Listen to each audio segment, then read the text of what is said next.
नमस्कार, आप देख रहे हैं द हिंद 24 न्यूज और मैं हूं आपके साथ साक्षी।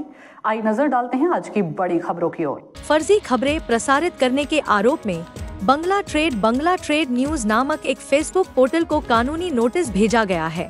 यह नोटिस दो स्थानीय पत्रकार प्रदीप कुमार माइती और खोकन गरू की ओर से भेजा गया है। शुक्रवार को दोनों पत्रकारों ने एक प्रेस कॉन्फ्रेंस कर इस मामले को सार्वजनिक किया। इन पत्रकारों का आरोप है कि 20 जून को एगरा थाने में उनके साथ हुई एक पुलिस संबंधी घटना, जो इस समय कांथी महकुमा अदालत में विचाराधीन है, उस पर बिना अनुमति या प्रतिक्रिया लिए पोर्टल ने झूठी और मनगढ़ंत खबर चलाई। पत्रकारों का कहना है कि उन्होंने इस पोर्टल को कोई बयान नहीं दिया था, फिर भी उनके नाम से झूठी प्रतिक्रिया प्रकाशित की गई। प्रदीप माइती ने पोर्टल के मालिक शांतनु गुच्छाइत को कानूनी नोटिस भेजा है और कहा है कि यह पोर्टल अवैध रूप से चल रहा है। उन्होंने इस पोर्टल के खिलाफ कानूनी कार्रवाई करने और अदालत में मानहानि का केस दर्ज करने की भी चेतावनी दी है। दोनों पत्रकारों ने जिले में तेजी से बढ़ रहे फर्जी पत्रकारों और अवैध फेसबुक न्यूज चैनलों पर भी चिंता जताई। उनका कहना है कि एगरा, कांथी, रामनगर, दीघा समेत पूरे पूर्व मेदिनीपुर में ऐसे फर्जी मीडिया प्लेटफॉर्म सक्रिय हैं, जो पत्रकारिता के नाम पर भ्रम फैला रहे हैं। तृणमूल कांग्रेस के पूर्व मेदिनीपुर जिला उपाध्यक्ष सिद्धेश्वर बेरा ने कहा, हम चाहते हैं कि पत्रकार स्वतंत्र रूप से काम करें। अगर कोई पत्रकार पर हमला करता है या झूठी खबर फैलाता है तो हम उसकी निंदा करते हैं। वहीं भाजपा युवा मोर्चा के जिला प्रभारी अरूप कुमार दास ने कहा, ये तृणमूल कांग्रेस की संस्कृति है। खुद ममता बनर्जी पत्रकारों को 2 टके का पत्रकार कहती हैं। उनके नेता कैमरा देखते ही गाली देते हैं। फर्जी खबर और अफवाह फैलाना इनके नेताओं की आदत है। अब देखना यह है कि इन 2 पत्रकारों की ओर से शुरू किया गया यह कानूनी संघर्ष और फेक मीडिया के खिलाफ जंग कितनी दूर तक जाती है। नमस्कार, আমার নাম খোকন গারু। গত কয়েকদিন আগে শুক্রবার তো টুডে বাংলা নিউজ নামে দুজন কর্মী শান্তনু গুচ্ছাইত আর সৌমিক দাস বলে দুজন ছেলে, তারা পোর্টালে করে কোনো একটা দলের ওরা সংবাদ মাধ্যমে কাজ করে। তো কোনো দিন আমরা দেখিনি। যাই হোক, আমাদের নামে মানহানি কেস মানে খবর করেছে। আমাদের কোনো কিছু বক্তব্য না নিয়ে বা কোনো কিছু না জেনে না শুনে মোটামুটি কার কথা একটা শুনে মোটামুটি ওরা আমাদের নামে মিথ্যা। না, সংবাদ জগৎকে আমরা রেসপেক্ট করি। সংবাদপত্রের উপরে কোথাও আক্রমণ হলে আমরা নিশ্চয়ই কষ্ট পাই, আমরা দুঃখিত। আমরা চাই না কোথাও আমার দল, আমার নেত্রী, আমার দলের সেনাপতি অভিষেক বন্দ্যোপাধ্যায় কোথাও কয়েকদিন আগে সংবাদ মাধ্যমে এটা একটা সোশ্যাল মিডিয়া ঘটনা হয়েছে এবং প্রকৃত যারা সাংবাদিক তাদের বিরুদ্ধে মিথ্যা অপরাধ করা হয়েছে। দেখুন, এটা তো তৃণমূলের কালচার। কারণ তৃণমূলের সুপ্রিমো সাংবাদিকতাকে বলেন যে 2 পয়সার সাংবাদিক।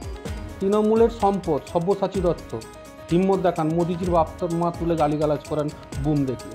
তো তার যে প্রতিনিধি, তার যে ছোট বড় বিভিন্ন মাপের নেতারা, তারা তো বিভিন্ন গুজব ছড়াবে। তারা তো সংবাদ মাধ্যমকে চাইছে নিজের দলের সোশ্যাল মিডিয়া টিম হিসাবে ব্যবহার করতে। কারণ আমরা দেখে এসেছি যে সংবাদ মাধ্যম যখনই নিরপেক্ষতা বজায় রাখে, নিরপেক্ষভাবে দাঁড়িয়ে থাকে, তখন তাদের উপর আক্রমণ ঘটে। সেটা আমরা বিভিন্ন ক্ষেত্রে দেখেছি। একটা নামকরা চ্যানেল বিজেপির খবর করতে বলে মমতা বন্দ্যোপাধ্যায় ব্যান পর্যন্ত করে দিয়েছিলেন।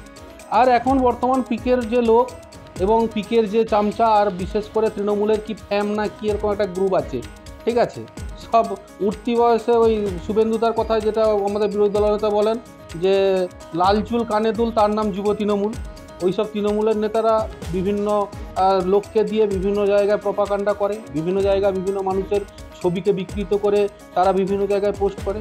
আমরা দেখেছি বিভিন্ন ওই গ্রুপে, আপনি ওই ফেম গ্রুপে আপনি খুলে ফেলতে। বলছি, গত 19 তারিখ একটা ঘটনা ঘটে। সেই ঘটনার পরিপ্রেক্ষিতে থানায় মামলা হয়। তো থানার মামলার প্রসঙ্গে আমি আসছি না, কারণ মহামান্য আদালতের উপর আমাদের আস্থা, বিশ্বাস, ভরসা আছে। সব কিছু কিন্তু আইন মোতাবেক চলছে এবং কোর্টের উপর সম্পূর্ণ আস্থা, বিশ্বাস, ভরসা রয়েছে। তো সেক্ষেত্রে সেই খবর যেটা হয়েছে, অর্থাৎ বাংলা টুডে নিউজ বলে একটা নিউজ পোর্টাল, যার কোনো বৈধতা নাই, তো সেই পোর্টালে যে খবরটা হয়েছে যে আমরা নাকি ভুয়ো সাংবাদিক এবং লোকাল বলা হয়েছে, তো সেক্ষেত্রে কে সংবাদ মাধ্যমে কাজ করে কে না করে সেটা তো পাবলিক জানে। তো আমার প্রশ্ন হচ্ছে, আমার কোনো কনসার্ন না নিয়েই কিন্তু যে বক্তব্য পরিবেশন করা হয়েছে সম্পূর্ণ সেটা আইনসঙ্গত নয় বলে আমি মনে করি।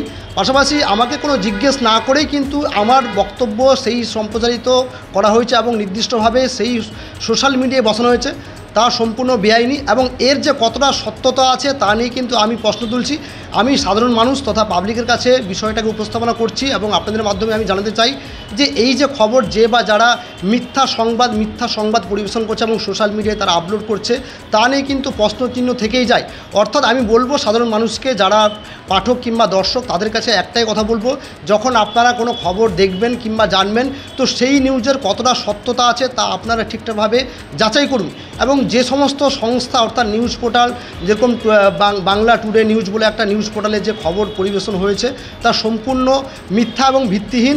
এবং তার পাশাপাশি আমি ওই সংশ্লিষ্ট পোর্টালকে আমি কিন্তু আইনি নোটিশ পাঠিয়েছি।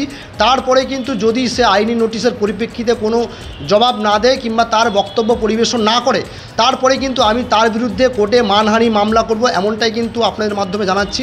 তো তার পাশাপাশি এই যে বিভিন্ন আনাচে গজিয়ে উঠেছে যে সমস্ত পোর্টাল, তার কিন্তু নির্দিষ্ট কোনো আইডেন্টিফিকেশান নেই। কারণ সংশ্লিষ্ট যারা সংবাদ মাধ্যমের কর্মচারী কিংবা প্রতিনিধি কিংবা রিপোর্টার, তাদের নামে কিন্তু বদনাম ছড়াচ্ছে এই গুটি কয়েক যে পোর্টাল রয়েছে, তাদের কোনো লাইসেন্স নেই, কোনো বৈধতা নেই, কোনো কিছুই নেই। অর্থাৎ এরা সম্পূর্ণ ফেক এবং মার্কেটে তারা কিন্তু নিজেদের সংবাদ মাধ্যম বলেই পরিচয় দিচ্ছে। তো আমি পূর্ব মেদিনীপুর জেলা প্রশাসন এবং পুলিশ প্রশাসনের কাছে অনুরোধ করব যে এই সংশ্লিষ্ট পোর্টালগুলোর বিরুদ্ধে যথেষ্টভাবে এবং যাতে আইনানুগ ব্যবস্থা নেওয়া হয়, তার জন্য কিন্তু এটা আমার অনুরোধ থাকবে। তার পাশাপাশি আগামী দিনে যাতে এই যে বিভিন্ন নিউজ পোর্টাল যার কোনো বৈধতা নেই, অর্থাৎ এরা সম্পূর্ণ ফেক, তাদের বিরুদ্ধে যাতে কঠোরতম আইনানুগ ব্যবস্থা নেওয়া হয় সেই জন্য আমি প্রশাসনের কাছে অনুরোধ করব। তার পাশাপাশি যাতে যখন কোনো ব্যক্তির নামে কিংবা কোনো নির্দিষ্ট देखते रहिए द हिंद 24 न्यूज।